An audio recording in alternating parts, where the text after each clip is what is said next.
Thank you. Thank you so much, Cecile, and good morning, everyone. When I say everyone, of course, I mean the few people gathered in the room immediately in front of me, but of course, I'm also talking to the wider audience in this new format and day and age of COVID, and I know the bigger audience, of course, is those of you watching, in particular from Brisbane, but also elsewhere in the world. But of course, special mention to the landowner representatives that are in the next room as well, also watching.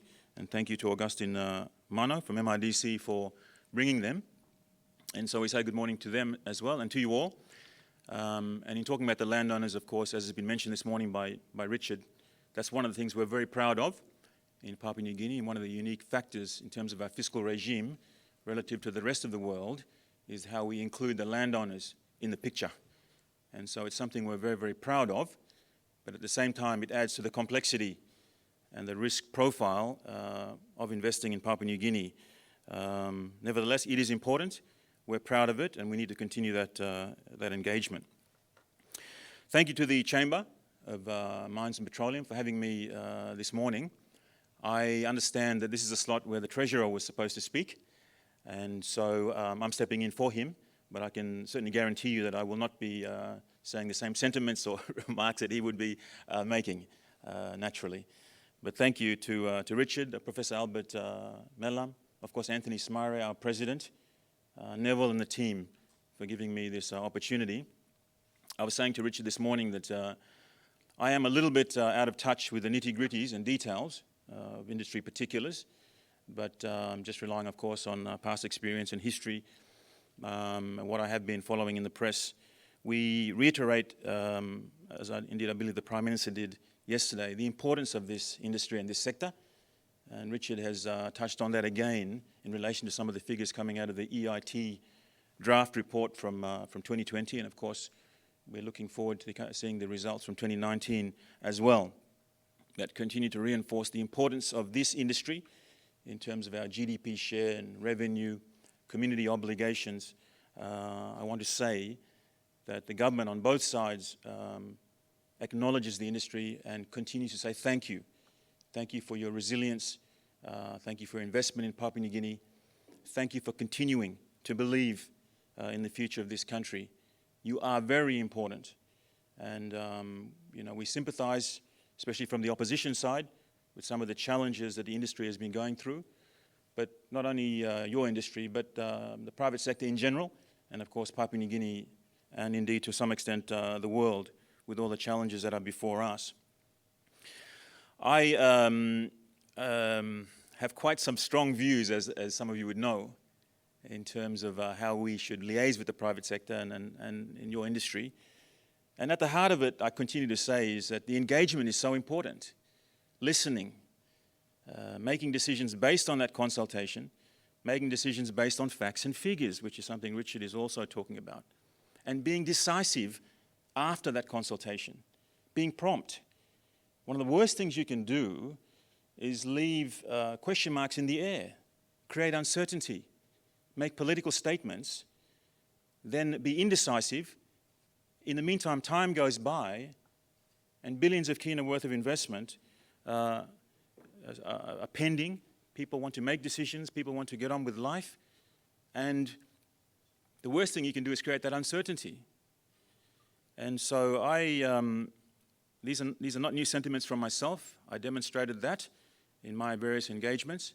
And I must say that, in all frankness, it's been disappointing in the last few years since a change in government about the tremendous uncertainty that has been created in a range of ways. And sadly, it's part of the sovereign risk, I guess, of Papua New Guinea. And sadly, that is why we lag in terms of our risk profile, investment opportunities relative to the rest of the world.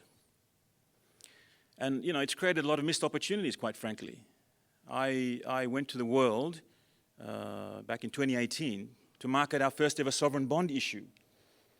And many of the things that I described spelt out the wonderful opportunities this country had to offer, based on political stability, based on a stable regulatory environment, based on a chain of projects that were coming up, based on the wonderful and successful delivery of the PNG LNG project.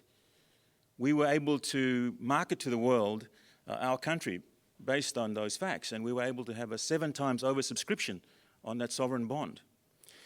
But many of the fears that, and I must have spoken to about 64 meetings over 8 days. It was quite rigorous.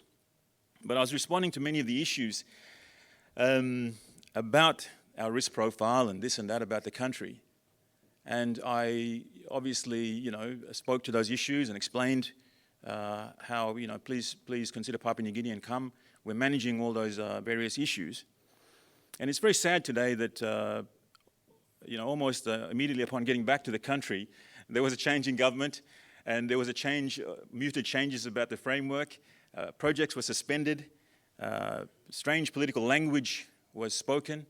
And many of the things I thought that we were evolving through and overcoming in terms of a growing country, unfortunately materialized yet again. Yet again. And so, I stand here today not to discourage you.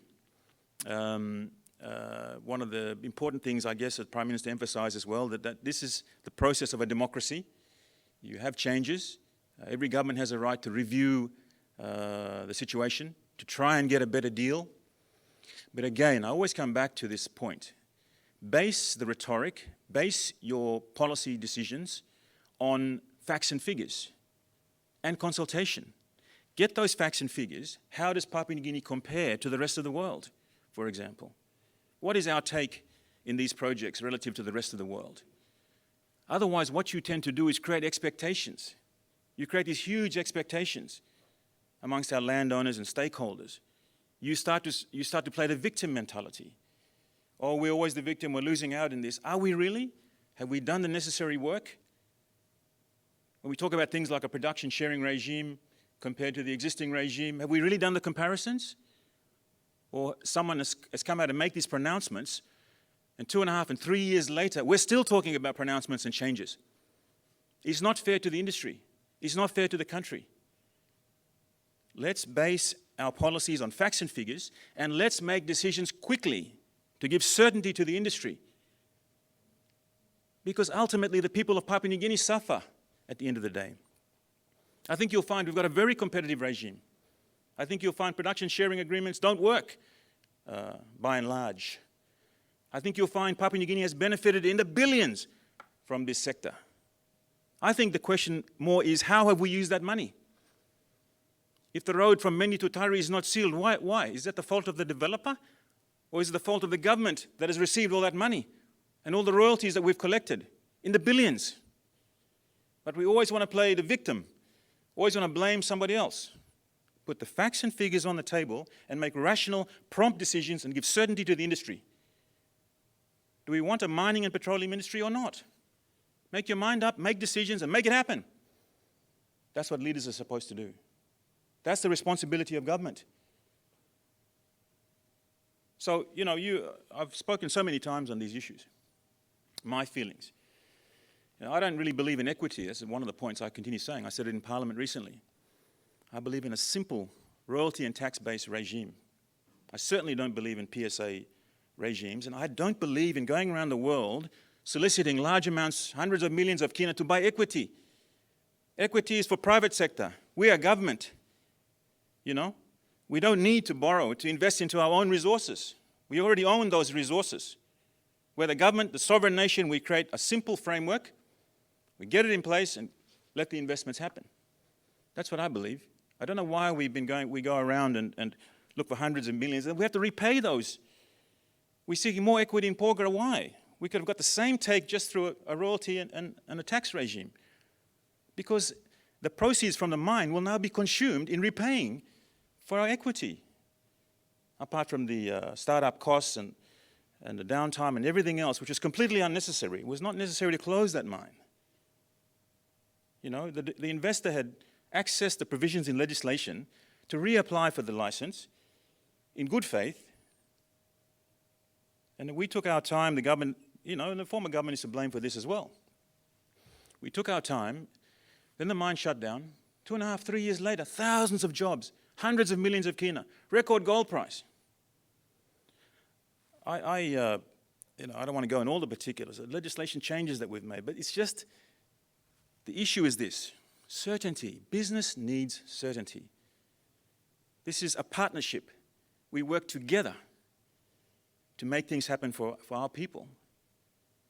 And I think when you create that uncertainty, when you make scary statements, at the end of the day, nobody wins. So Parliament is continuing on. And so obviously I'm a member of the opposition these days, and I'll continue to voice our concerns. But I just want to say this is a very important industry, and have faith. I think the intentions of the Prime Minister and the government are good. I just wish that they would be more expedient and get on with things a bit fast and create that certainty. If there's going to be a change, what is that change? And make that change and do it quickly so that, you know, we can realize those opportunities, wonderful first-class investors that want to come to our country. We're part of a global village. We have to realize that. All of us, including the landowners. We're not an island in a vacuum. We exist in a global community. We must be competitive in that context. Otherwise, they simply won't come to Papua New Guinea. And as I said on the floor of Parliament, my deep concern is the damage we've done in recent times to Papua New Guinea as an investment destination. What would happen if I went out today and tried to launch a sovereign bond? You know, I wouldn't get anywhere. This is very telling. It's one thing to rely on IMF and the World Bank to keep us going. It's another thing to stand on your own feet, as I said, with a great economic outlook in the commercial market and raise money as Papua New Guinea. That's independence. Independence is not going begging to the World Bank and the IMF and shutting down projects. God has blessed this country wonderfully. Wonderfully. Go to places like Israel that have nothing and look at what they've created out of nothing. Papua New Guinea has everything, and here we are still struggling and going begging to the IMF and the World Bank. This consultation, this partnership is very, very important. And government has a deep responsibility to make sure that it is a genuine engagement and partnership with this very important industry. We're not going to rely on this industry forever.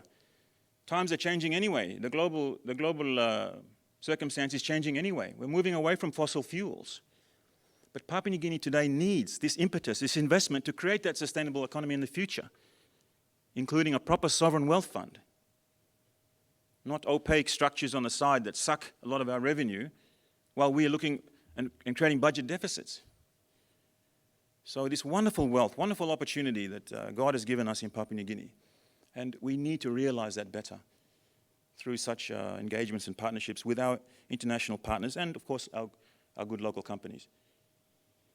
So that's all I'm going to say, Richard. I am watching the EIT reports. I am seeing some of the conversations that are coming out of these various conferences, and I commend you, the Chamber, for being restrained in some of your remarks, being resilient in difficult times, and I think the country continues to have a bright future.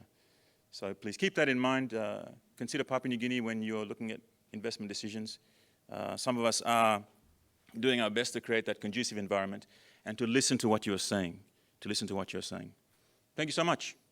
Have a great day.